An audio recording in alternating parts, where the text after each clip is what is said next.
Hi guys, this is Bell Channel 2018 and welcome back to my vlog. Mukhang hindi matutupad ang pinag-uusapang dream wedding ni Bea Alonzo at Dominic Roque na mangyayari sa darating na 2024. Kinumpirma ng actress na next year na magaganap ang wedding nila ng kanyang boyfriend.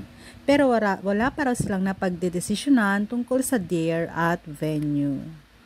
Sa bagong YouTube vlog ni Bea na may titulong Tipsy Q&A as Bea Late Night Edition, nagbigay siya ng ilang detalye tungkol sa kasal at kung bakit feeling niya hindi pwedeng mangyari ang nais niyang wedding.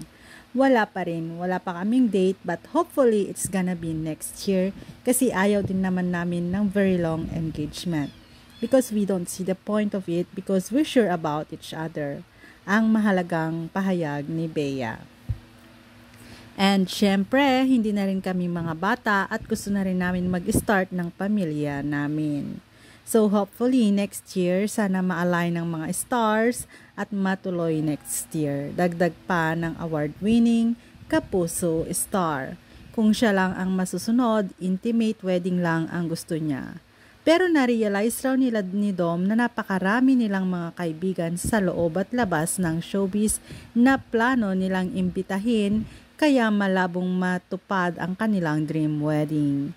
Gusto ko talaga intimate wedding ever since I was a little girl. Kapag nag-iisip kami ni Dom ng guest list pa lang, parang ang dami pala naming friends.